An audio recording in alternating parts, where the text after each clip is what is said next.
जय श्री कृष्णा। जय श्री कृष्णा। आज हम गीता की ज्ञान गंगा में बहते हुए 11वें अध्याय विश्व रूप योग दर्शन पर आशा।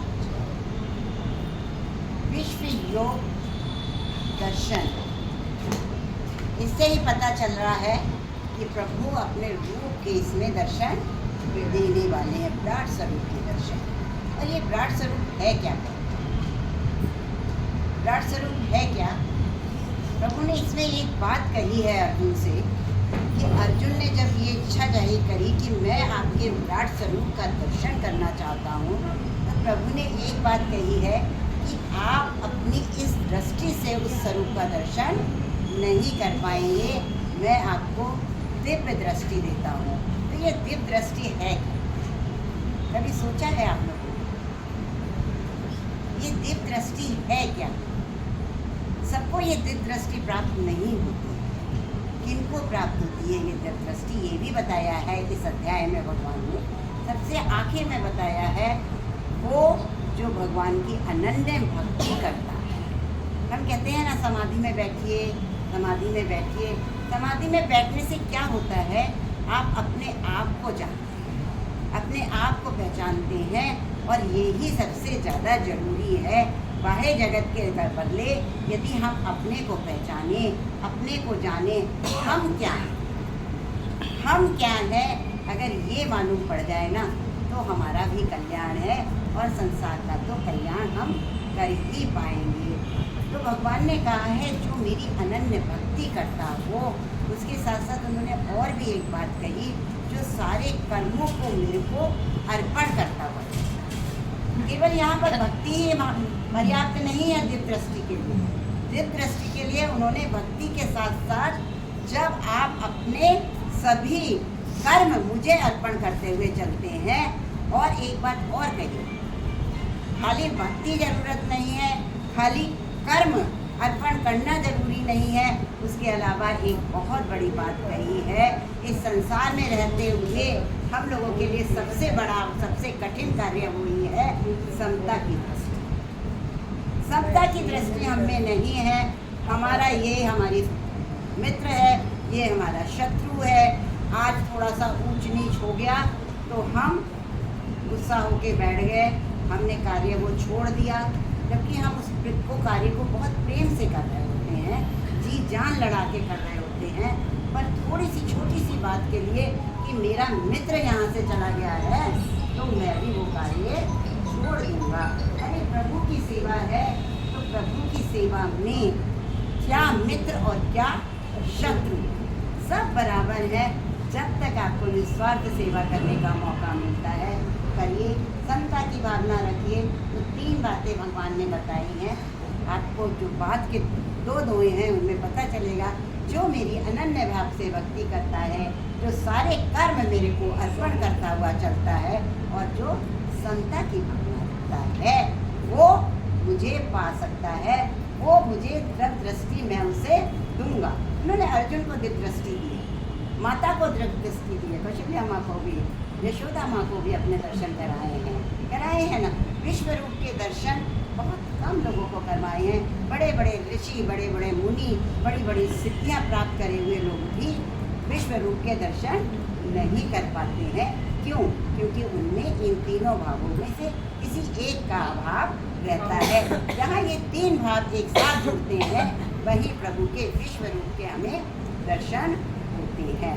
तो चलिए हम अब पाठ पर आते हैं। तो 11वें अध्याय पे प्रभु ने विश्व रूप योग दर्शन दिखाया है। इसमें अर्जुन कहते हैं भगवान से, हे कमल नयन, आपने जो गुप्त आध्यात्मिक विषयों का ज्ञान दिया है ना, आध्यात्मिक विषयों का ज्ञान, ये पत्ते झड़ जाते हैं, इस तरीके से है, ये संसार मेरे द्वारा ही व्याप्त है। तो आपने जो आध्यात्मिक विषयों का ज्ञान दिया है, उससे मेरा सारा मोह मिट गया है। मैं जान गया हूँ कि इस जगत की उत्पत्ति और लय क्या है। मैं जान गया हूँ आपका अक्षय महिमा को, और जान ही नहीं गया हूँ, अनुभव भी कर चुका हूँ कि आपकी अक्षय महिमा क्या है। पर प्रभु, आप जिस रूप के बारे में मुझे बताते हैं, क्या उस रूप के दर्शन आप मुझे दे सकते हैं? प्रभु, यदि दे सकते हो तो मुझ पर कृपा कीजिए और उस रूप के दर्शन मुझे कराइए। और तब प्रभु कहते हैं, हे अर्जुन, तू देख, सारे असंख्य देवी देवताओं को तू देख, ऐसी चीज़ों को देख जो आज तक तूने नहीं देखी है, ऐसे ऐसे आश्चर्यों को देख जो तुझे आश्चर्यचकित कर जाएंगे। इस सारे रूप में समस्त जगत को तू देख, मारुतों को देख, पशुओं को देख, आदित्यों को देख, दिव्य सर्पों को देख, यहाँ पर तुझे सब कुछ देखने को मिलेगा। पर यहीं पर एक बात कहते हैं, पर तू अपनी इस दृष्टि से उस रूप को नहीं देख पाएगा, इसके लिए मुझे तुझे दिव्य दृष्टि देनी पड़ेगी। और यहाँ पर जो संजय है वो धृतराष्ट्र से कहते हैं कि हे राजन, इस बात को कहकर प्रभु ने अर्जुन को दिव्य दृष्टि दी है और अपना विश्व रूप के दर्शन दिए हैं, जिसके अनेकों मुख हैं, अनेकों मुख हैं। और सारे मुख, सारे पे क्या है, जो है वो मालाएं पड़ी हुई हैं। कैसी मालाएं? अलंकृत मालाएं, देवी देवताओं वाली मालाएं उन्हें पहनी हुई है, सुगंधित वस्त्र धारण किए हुए हैं, शस्त्रों से वो सुसज्जित हैं, आभूषणों से वो सुसज्जित हैं। और सारे लोग, चाहे मनुष्य हैं, चाहे देवता हैं, चाहे ऋषि हैं, चाहे मुनि हैं, उनके अंदर प्रवेश करते चले जा रहे हैं। यहाँ तक कि उन्होंने देखा कमल भी उसमें विराजमान है। उसका तेज इतना तेज है कि अगर आप असंख्य सूर्य को भी आकाश में प्रकाशित कर दें तो उनका तेज उसके सामने एक अंश के बराबर भी नहीं है। तो अर्जुन कहते हैं, इस तेज से मेरी जो आंखें हैं वो चकाचौंध हो रही हैं, पर फिर भी मैं देख पा रहा हूँ। क्यों देख पा रहे हैं अर्जुन, बताइए? इतना तेज, आप एक सूर्य के तेज को नहीं देख पाते हैं, और अर्जुन असंख्य सूर्यों का तेज और उससे भी ज़्यादा असंख्य देख पा रहे हैं, क्योंकि उनको दिव्य दृष्टि भगवान ने दी है और इसलिए वो उस रूप को देख पा रहे हैं। तो सबसे बड़ी बात है, जब आपको ज्ञान मिलता है, जब आपका ज्ञान का प्रकाश आपके सामने आता है, तो आप सब कुछ देख सकते हैं। वो सब कुछ जो आपके लिए आश्चर्यचकित देने वाला है, जो आपको कभी देखा नहीं है, कभी सुना नहीं है, वो सब भी आप उसमें देख सकते हैं। तो भगवान वो कहते हैं कि इतना ज़्यादा चकाचौंध है, पर फिर भी मैं आपको देख पा रहा हूँ। आपका जो सर है वो आकाश से जुड़ा हुआ है। मतलब देखिए कितना व्यापक रूप है, इसकी आप कल्पना मात्र नहीं कर सकते हैं। कहते हैं ना, उसका आदि है, ना मध्य है, ना अंत है, चारों तरफ मैं वो ही रूप को व्यापक हुए देख रहा हूँ, महसूस कर रहा हूँ। और कह रहे हैं कि हे प्रभु, उस रूप को देखकर मेरे मन में रोमांच उत्पन्न हो रहा है, मैं भयभीत हूँ।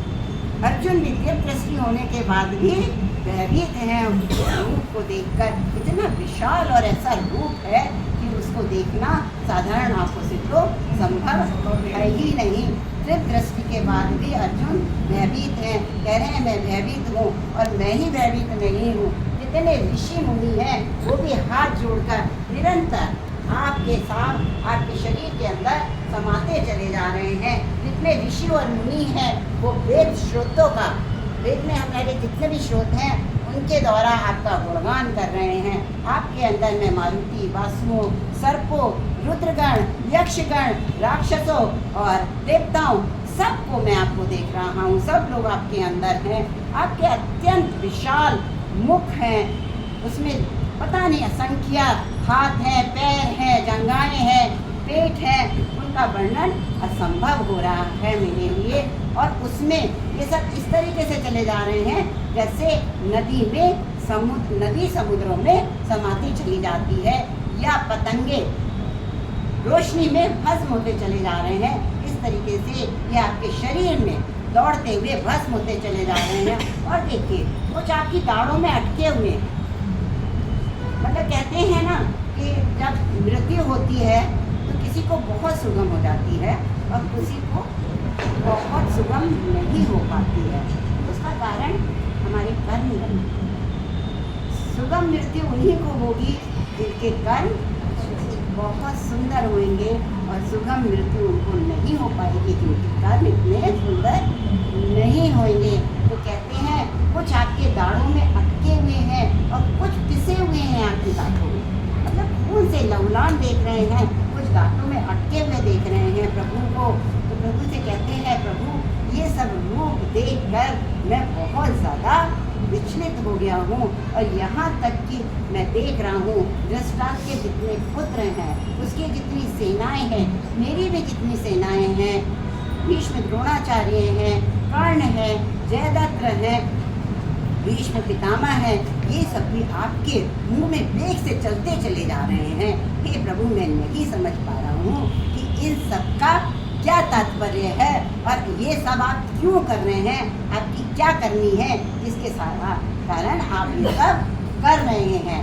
तब प्रभु कहते हैं कि अर्जुन सुन, मैं इस संसार में इस संसार का संहार करने के लिए आते हैं ना, जब जब धर्म का नाश होता है, अधर्म बढ़ता है, तब तब प्रभु इस पृथ्वी पर अवतरित होते हैं और अधर्म का नाश करने के लिए सारे अधर्मियों का धीरे धीरे नाश करते चले जाते हैं। तो कहते हैं मैं इस धर्म का विजय करने के लिए, अधर्म का नाश करने के लिए ही मैं यहाँ आया हूँ। हे अर्जुन तू चाहे मारे या ना मारे, मैंने तो इन सबको पहले ही मार दिया है, तो उठ विजय प्राप्त कर इस राज को भोग जो तेरे लिए है। कि अर्जुन के हाथ में कुछ भी नहीं है, हाथ में कुछ भी नहीं है, खाली हम सोचते हैं हमने ये कर लिया, हमने वो कर लिया, हमने उसकी सेवा कर ली, हमने उसकी सेवा कर ली। क्या हम कर सकते हैं? हम कुछ नहीं कर सकते। हमसे जो वो करवा रहा है हम वो कर रहे हैं और हम वो ही करते चले जाएंगे जो हमसे वो करवाएगा। और अर्जुन से कहते हैं अर्जुन उठ युद्ध कर और इस राज्य को तू हो। तब अर्जुन कहते हैं हे प्रभु मैं आपकी करनी को समझ गया। अब प्रभु की करनी को भी समझ रहे हैं कि प्रभु का वो रूप किस लिए है, किस लिए दाढ़ों में अटके हुए हैं, किस लिए दांतों में बिछे हुए हैं।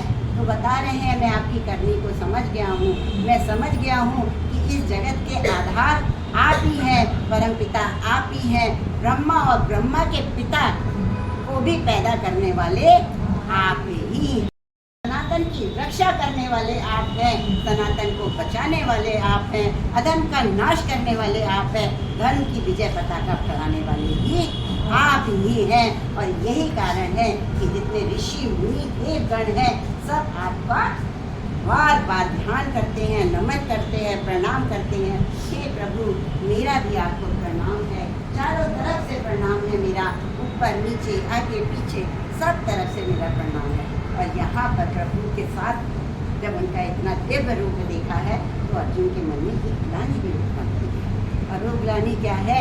हे प्रभु मैंने आपके इस रूप को बिना जाने पहचाने मैंने आपको सखा माना, मैंने अपने आप को दोस्त माना, मैंने आपको अपना भाई माना, और इसलिए आहार व्यवहार सोते जागते बैठते मैंने अगर आपके साथ कुछ भी ऐसा कार्य किया हो जो उचित ना हो, अनुचित हो, तो मुझे उसकी क्षमा कर दीजिए। मेरे को फिर से आप अपना वही रूप दिखाइए।